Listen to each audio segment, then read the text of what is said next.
Coucou les amis, c'est Sandra. Comment allez-vous en ce dimanche matin de l'an de grâce 2024? Nous sommes le 27 avril. Est-ce que vous avez mangé votre crapaud ce matin? Est-ce que vous êtes allé marcher? Est-ce que vous êtes allé courir? Est-ce que vous avez fait des pompes?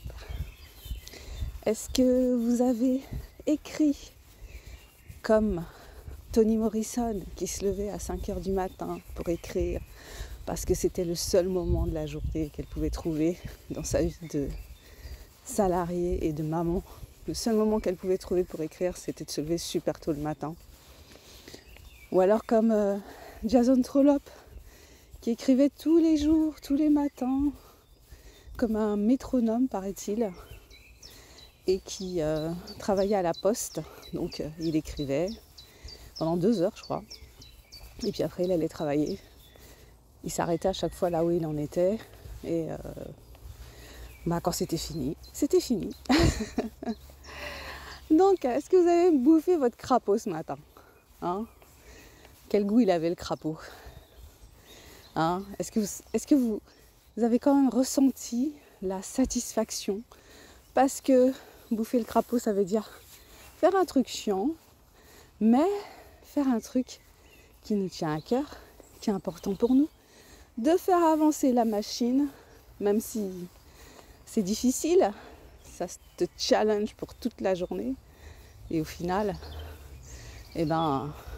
tu es en train d'atteindre ton objectif, un objectif difficile. Voilà, donc j'espère que ce matin, vous vous êtes bougé et que vous avez bouffé votre crapaud.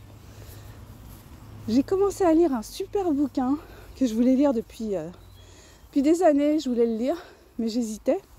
Je sais pas pourquoi d'ailleurs, parce que j'en avais entendu dire beaucoup de bien par 2 coachs que je suis sur internet. Une qui s'appelle Livia Quero et une autre qui s'appelle Laura Nathalie qui en parlait. Donc du coup, j'avais envie de lire Comme par magie de Elizabeth Gilbert.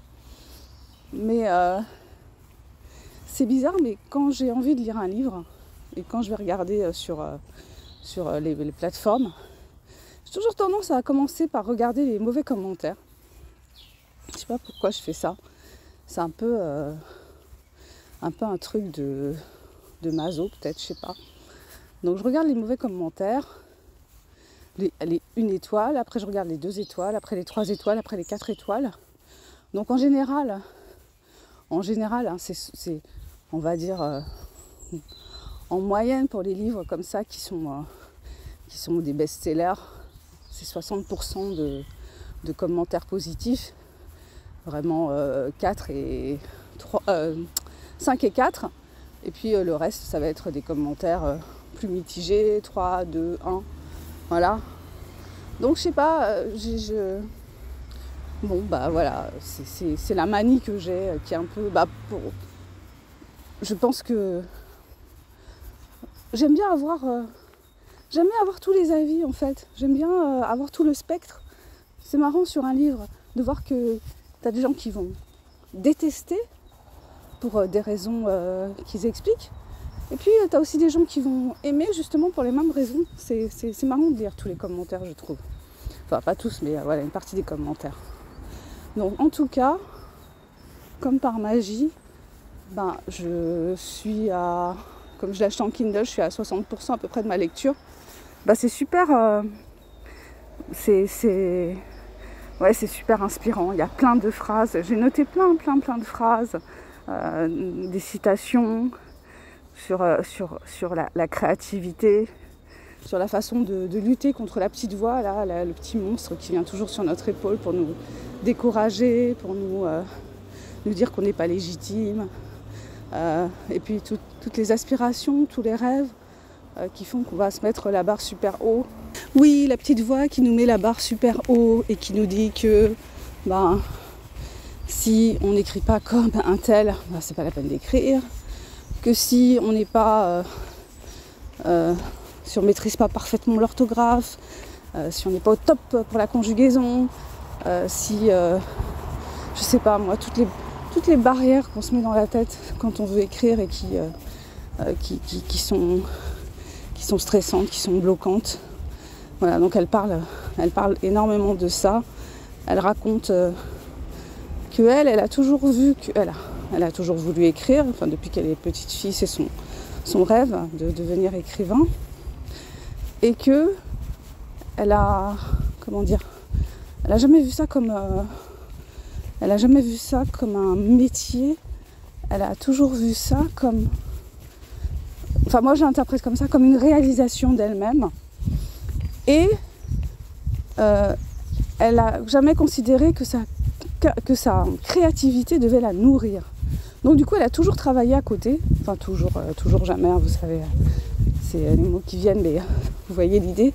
Donc elle a travaillé à côté, elle a fait plein de petits boulots, elle a beaucoup voyagé, et puis en parallèle de ce qui la faisait vivre, donc de ce qui payait les factures et de ce qui développait son imaginaire, et puis qui développait sa connaissance du monde, parce que c'est vrai qu'à 20 ans, quand tu veux écrire, bon, il y a des gens qui sont, j'allais dire, des petits génies qui écrivent des romans très très jeunes. Mais c'est vrai que quand tu es jeune, tu n'as pas l'expérience de la vie, tu as une expérience limitée de la vie, tu peux avoir du mal à décrire les émotions, enfin tu n'as pas la maturité, tu manques de maturité, donc ça veut rien dire, hein, mais c'est pas forcément évident d'écrire quand on est très jeune. Donc elle, ce qu'elle voulait aussi, c'était emmagasiner une expérience de la vie qui lui donne matière aussi à écrire. Donc elle a fait ça en travaillant et puis en voyageant. Donc elle était vraiment consciente, elle rêvait pas, enfin elle voit l'acte d'écrire comme une forme de magie, parce que les idées pour elle viennent quelque part du ciel, de l'univers, c'est-à-dire que les idées elles nous viennent comme ça, comme par magie, et qu'elles sont dans l'air, et qu'elles viennent vers nous, elles se posent sur nous, et soit on les attrape et on en fait quelque chose, ou bien soit on les laisse filer et puis quelqu'un d'autre en fera quelque chose. Mais en même temps, elle a ce côté très réaliste et terre à terre que j'ai trouvé hyper... c'est vraiment un très très bon bouquin sur la créativité. Donc j'ai pas fini, je continuerai à vous en parler la prochaine fois. Je pensais le finir cette nuit parce que j'ai fait une insomnie, mais je l'ai pas fini. Ok, voilà, c'était ça que j'avais envie de partager avec vous aujourd'hui. Il fait beau, je suis dans mon petit bout de forêt, donc ça me met toujours de bonne humeur. Enfin, pas toujours, mais souvent de bonne humeur. En tout cas, ça m'apaise. Je vous souhaite une super journée. Prenez soin de vous, bien sûr, de votre mental en ces temps compliqués. Quoique, il faut que j'arrête de dire ça parce que les temps, ils ont toujours été compliqués. Donc, prenez soin de vous, vibrez haut, soyez conscient de votre pouvoir créateur. Faites-vous du bien, faites du bien aux autres.